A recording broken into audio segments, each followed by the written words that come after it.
Bienvenidos. Gracia, paz y bendición abundante de Dios para todos.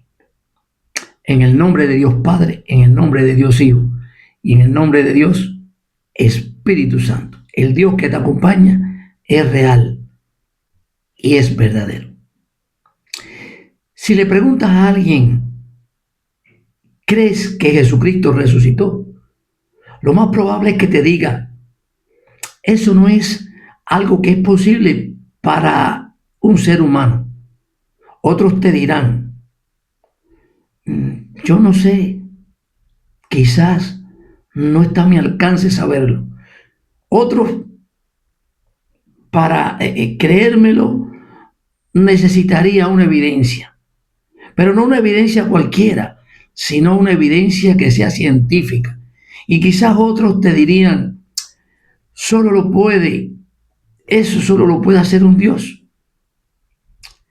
Para probar la resurrección de Cristo como fundamento inicial de este tema, deberíamos aceptar primero que Jesucristo existió. Y para aceptarlo, si tú le preguntas a algunas personas, quizás te dirían, yo creo que sí, que pudo existir, pero lo que después se vino diciendo no tiene tanto que ver con lo que realmente pasó. Quizás otros te digan, yo siento que Jesús sí, es verdad que existió, pero no como un Dios, porque ya esto se ha comprobado en charlas que se han dado y estos han sido criterios más o menos aprobados expresados por muchas personas. Pero hoy te digo que para demostrar la existencia de Jesús, primero deberíamos apelar a dos fuentes importantes que son básicas para que confirmen este evento. La primera es la historia y la segunda es la Biblia. Si Jesús solo apareciera en la Biblia, quizá la persona pudiera pensar que fue una invención de los autores.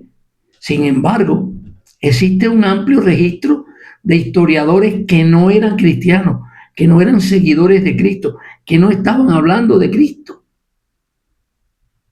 Y sin embargo, reconocieron esa existencia. Esos historiadores demuestran y prueban que a pesar de que ellos estaban hablando de otros eventos, reconocieron a Jesús. Estos historiadores fueron contemporáneos del primer y del segundo siglo, y dentro de ellos tenemos, por ejemplo, a Luciano Plinio, a Suetonio, a Tacito, a Flavio Josefo y muchos otros más que, a pesar de no ser cristianos, ni estar hablando de un fundamento para demostrar la historicidad y la existencia de Cristo, mencionan a Cristo como un evento que se estaba dando real en esos momentos. Incluso el historiador Hans Erwin White de Oxford dice que el paso de 2 generaciones no es un tiempo suficiente, por ejemplo, para borrar algo que no sea real, por ejemplo, un mito, una leyenda, para que se borre un núcleo de una verdad histórica. Pero sin embargo, usted va a la Biblia y en 1 Corintios 15:3 dice que Cristo murió por nuestros pecados, que fue sepultado y resucitó al tercer día. Esto lo escribió incluso el apóstol Pablo, pero Pablo lo escribe entre 4 y 7 años después de la crucifixión de Jesucristo. Esto significa que la resurrección, no tan solo dicho por los historiadores, sino que por las personas que siguieron a Cristo entre 4 y 7 años después de su muerte y de su resurrección, esto era una creencia inmediata, era una creencia reciente y no un mito posterior inventado por esas personas. ¿Por qué? Porque el lapso de tiempo es tan escaso, es tan breve, que es imposible que se desarrolle un mito, una leyenda. ¿Por qué? Porque los testigos aún estaban vivos. ¿Vivos para qué? Para desmentir cualquier otro de esos eventos y mucho menos para entregar sus vidas por un mito, para entregar su vida por una leyenda y dejarse hasta matar por un mito. Usted se puede entregar por una verdad, pero quizás el que lo analice desde este punto de vista pueda ver que es muy difícil que una persona se entregue a dar su vida por una mentira, y más cuando es testigo reciente de los hechos. Las dos primeras biografías, por ejemplo, de Alejandro Magno, se escribieron a los 400 años después de su muerte. Y si usted se pone a mirar a muchos historiadores, a muchas personas trascendentales en el mundo, por ejemplo, los escritos de Buda, se escribieron 600 años después. Y así sucesivamente. Esto significa que el tiempo transcurrido entre la muerte de esas personas y la historia que se hizo de ellos da espacio para cualquier cosa. Pero la muerte de Jesús y la resurrección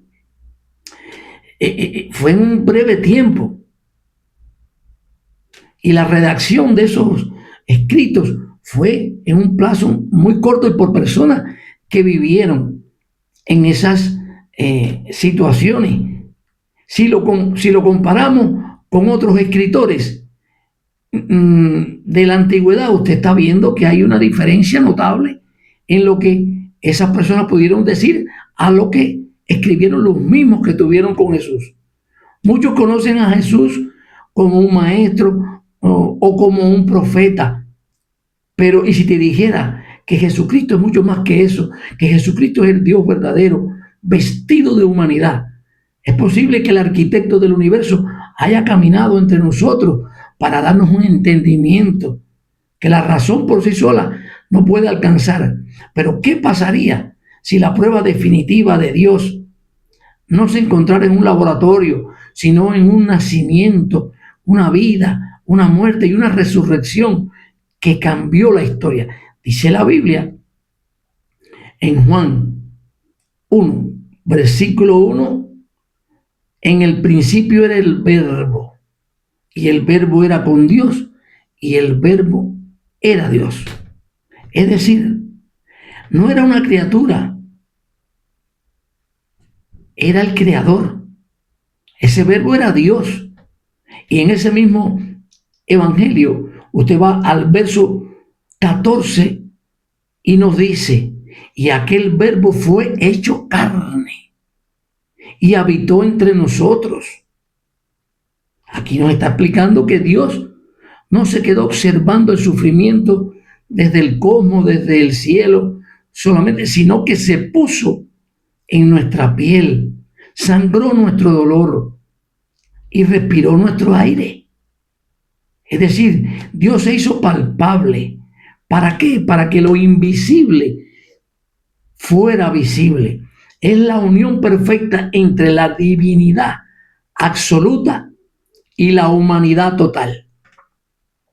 En la epístola de los Filipenses, en el capítulo 2, versículo del 5 al 11, se declara, haya pues en vosotros este sentir que hubo también en Cristo Jesús, el cual, fíjate, este sentir que hubo también en Cristo Jesús, el cual siendo en forma de Dios, no estimó el ser igual a Dios como cosa que aferrarse, sino que se despojó a sí mismo y tomó forma de siervo y se hizo semejante a los hombres, y estando en la condición de hombre se humilló a sí mismo hasta la muerte y muerte de cruz. Me llama mucho la atención cuando dice, al decir que no estimó el ser igual a Dios. Cuando tú hablas de que algo es igual, estás hablando de que algo es lo mismo. Por eso, si tú continúas leyendo en las epístolas, vas a ver que en Primera de Juan 5, verso 20, dice la Biblia, el mismo apóstol Juan, ya no es Pedro, ahora estamos hablando nuevamente de Juan. Dice, pero sabemos que el Hijo de Dios ha venido y nos ha dado entendimiento. ¿Para qué? Para conocer al que es verdadero. Y estamos en el verdadero, en su Hijo Jesucristo. Este es el verdadero Dios y la vida eterna. Lo está diciendo uno que estuvo con él y que dio su vida por él. Y lo cuenta de manera reciente, como también Pablo. Aunque Pablo se incorpora 4 a 7 años después, pero fue contemporáneo en esa época. Pero este que lo está diciendo era Juan, uno que andaba con él. Y en este verso usted está viendo que nos habla de entendimiento. Nos dice que Jesús nos dio entendimiento. ¿Para qué? Para conocer al que es verdadero. No pide una fe ciega. ¿Por qué? Porque Él presenta obras. Él presenta evidencias. Él cura paralíticos, Él liberta a personas endemoniadas y Él da vida a los muertos. Y si usted va a Juan 5:21 dice, porque como el Padre levanta a los muertos y les da vida, así también el Hijo a los que quiere da vida. Así mismo dice Juan 5:21. Y si vas a Juan 10:30, Él dice, yo y el Padre, uno somos. Eso solo lo puede darle vida a una persona.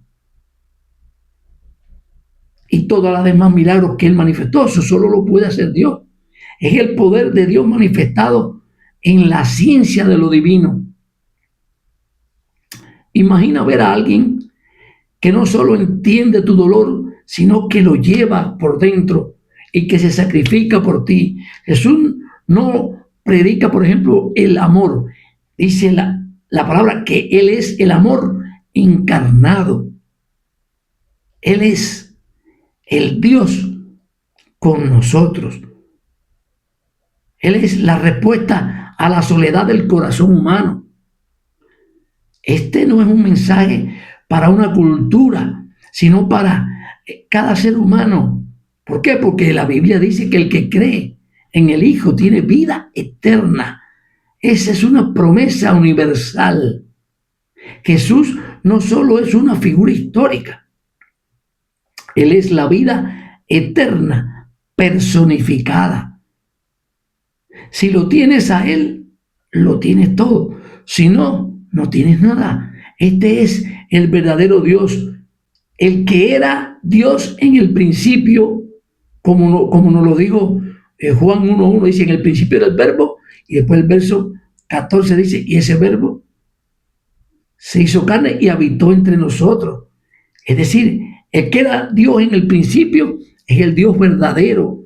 Después dice la epístola de Juan, en el final de esa epístola, no hay dos dioses, hay un solo Dios revelado en ¿quién? En Jesucristo.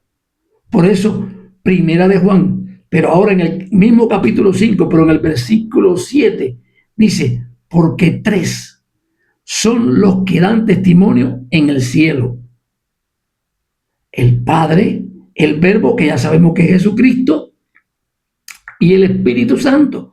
Y dice, y estos 3 son uno.